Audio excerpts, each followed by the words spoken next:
Eu não fui uma menina que gostava de brincar de boneca, essas coisas de Barbie, não. Eu gostava das minhas panelinhas, eu tinha umas mini panelinhas que eu brincava de comidinha e às vezes obrigava o meu irmão a brincar comigo. Mas obviamente minha avó não deixava eu chegar perto do fogão, porque eu era uma criança de 5 anos. O máximo que ela fazia era ajudar ela a pintar as bolachinhas antes de assar.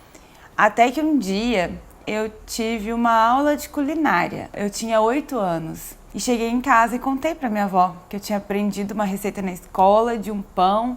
Aí ela deixou eu fazer pela primeira vez. E eu fiquei tão empolgada com aquilo. No outro dia eu fiz ele recheado com salgado. Depois no outro dia eu fiz ele recheado com doce e eu ia dando para as minhas vizinhas todas. Mas eu acho que eu fiz uns 10 dias direto daquele pãozinho porque eu não queria parar de cozinhar.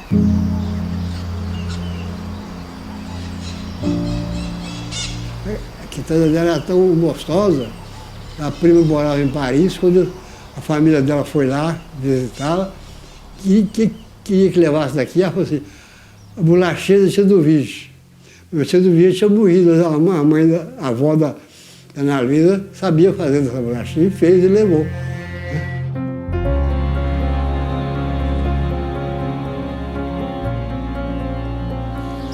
Oi, eu sou Ana Luísa.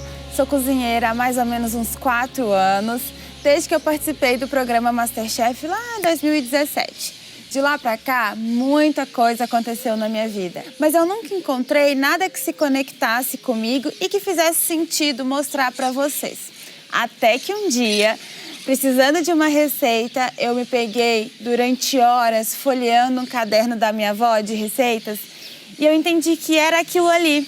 Que eram aquelas receitas que eu queria compartilhar com vocês, porque cada uma delas tem uma história diferente por trás dela. E é isso que eu quero mostrar, muito mais que receitas. Eu quero mostrar as histórias que elas contam por trás de cada ingrediente que vai ali. Hoje eu estou aqui na minha casa, onde eu nasci, fui criada, que faz parte da minha vida e é por aqui que eu quero começar toda essa viagem com vocês. Eu vou te mostrar tudo que eu acho de mais gostoso e de mais bonito aqui em Minas e eu te convido para viajar com a gente.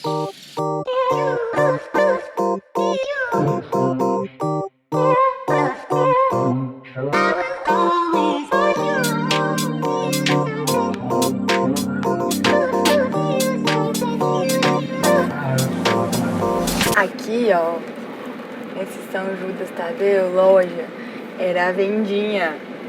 Daqui a gente comprava, tipo, pipoquinha por 5 centavos.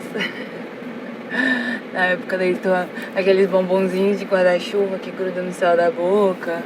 Como que a gente podia gostar daquelas coisas, né? Meu Deus. E era muito barato. É, aqueles biluzitos.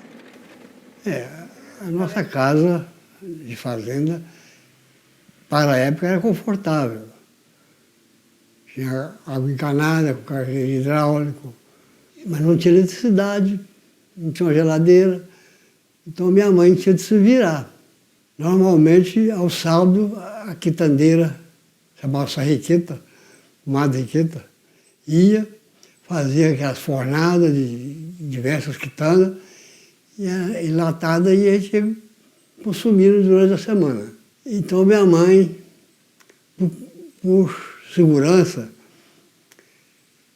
escondia não, a gente sabia que estava lá. Na parte baixa do cofre, ela punha umas quitandas que ela fazia, especialmente ela que fazia. Bolacha, biscoitinhos especiais, porque às vezes chegava uma visita lá, inesperada, ela tinha como tratar bem essa visita. Iguatama fica no centro-oeste de Minas e é a primeira cidade banhada pelo Rio São Francisco.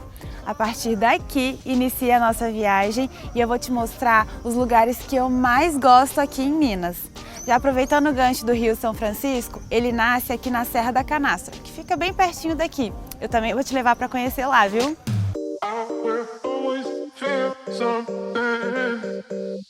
Na minha casa, a cozinha é onde a gente passa a maior parte do tempo. Então, a gente recebe as visitas na cozinha. Se precisa sentar para conversar alguma coisa séria, a gente senta na cozinha. Então, a gente está sempre olhando para a comida, está sempre encostando na comida. Passa, vai, pega, toma um cafezinho, pega uma bolachinha e sai lá para fora. A culinária na minha família é algo muito natural. Todo mundo vai saber fazer um bolo, todo mundo vai saber assar uma carne, todo mundo faz arroz com feijão. Uma família sem história é uma família sem alma, né? Então, a gente tem a história e eu, comumente, passo o papel, né? Depois acho que eu escrevo mal, ralo e jogo fora. Né? Então, eu tenho muita história guardada aqui nessa caixola de quase 90 anos. A receita da bolacha da minha avó é o que me inspira a trazer um pouco de significado por todos os lugares que a gente vai passar nessa temporada. Eu encontrei ela nesse caderno de receitas da minha avó.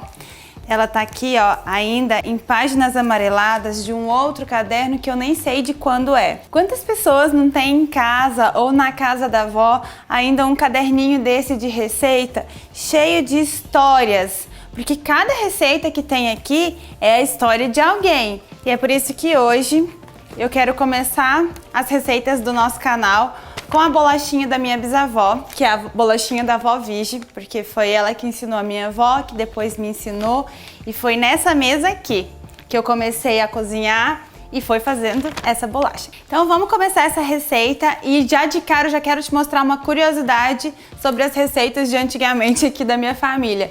Elas não falavam a medida exata de cada ingrediente. Então aqui tem assim, uma medida de manteiga de vaca, uma medida de banha de porco. Então suponha-se que é a mesma medida e como eu lembro da minha avó fazendo, vou fazer igualzinho ela fazia. Ela usava uma colher de servir de arroz. Então eu vou colocar uma colher bem cheia de manteiga. Junto aqui eu vou colocar uma colher bem cheia de banha de porco, uma colher bem cheia de açúcar. Aí, aqui eu tenho uma colher de sopa. Vou pôr assim, ó, um pouco mais, meia colher de sopa de pó royal. E aqui eu tenho uma pitada de sal, ó, só a pontinha da colher, tá? Vou misturar esses ingredientes. E o legal dessa receita é que você pode fazer com a família, colocar criança para fazer junto, foi assim que eu comecei. Pra mim, essa receita é muito importante porque ela é realmente o que fez tudo começar, assim, o gatilho da minha vivência na cozinha começou com essa bolacha.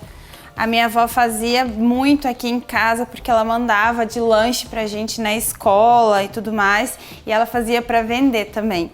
Então ela sentava aqui e fazia vários tipos de bolachinhas, de quitanda, rosca, e depois ela me vestia de camponesa e eu tinha que sair na rua com uma cestinha vendendo. E aí farinha de trigo, como manda aqui, até dar o ponto de enrolar. Então a gente vai colocando aos poucos e mexendo.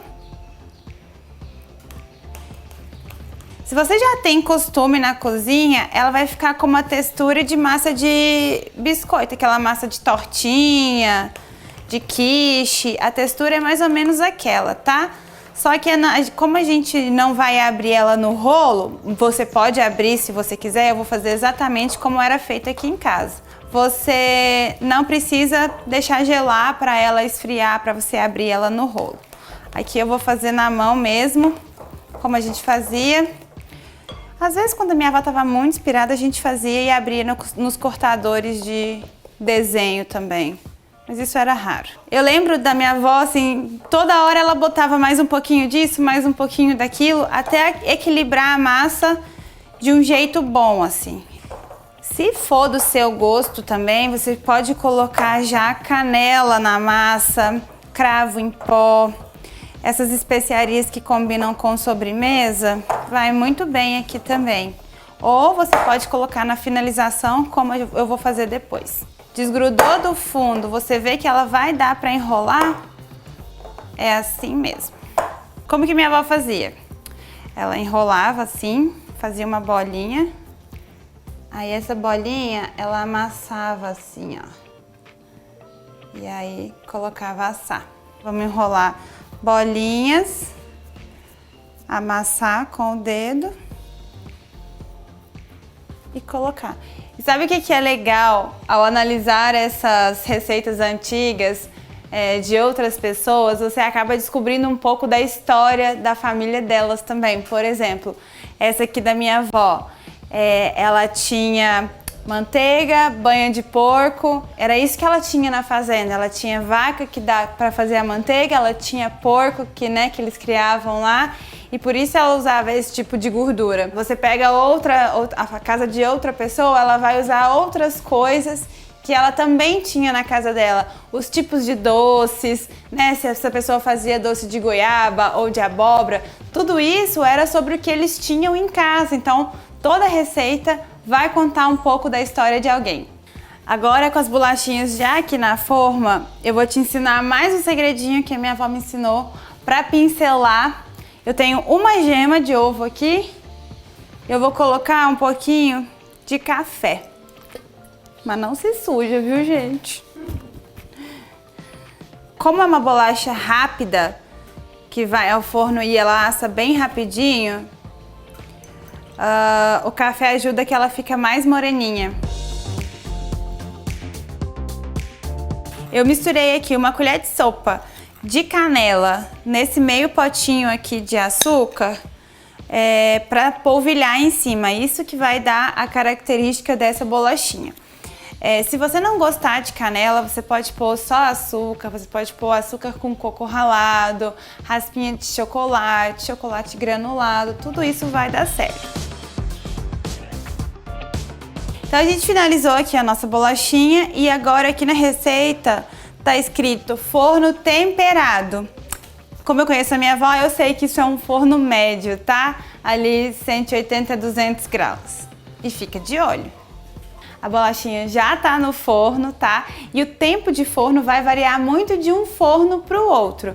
Aqui no meu, ela fica em média uns 15 minutos, 20 minutos, por aí. Por isso que eu falei, fica de olho na sua para não queimar. Eu quero mostrar para vocês que ela sai um pouco mole no meio, mas é assim mesmo, tá? Quando ela esfriar, ela termina de endurecer e aí você guarda ela num potinho depois de fria para ela não suar. Bem fechadinho, ela dura até um mês. É isso aí, a bolachinha tá pronta, ela já esfriou. Eu vou colocar no pote, mas antes eu vou provar uma aqui, viu? E esse pote vai pro meu cofre, mas antes eu vou roubar uma aqui para passar um cafezinho e aproveitar, né, que eu também sou filha de Deus. Se você gostou dessa receita, comenta aqui, deixa um like e fica esperando que semana que vem tem vídeo novo, tem receita nova. Não perde por esperar.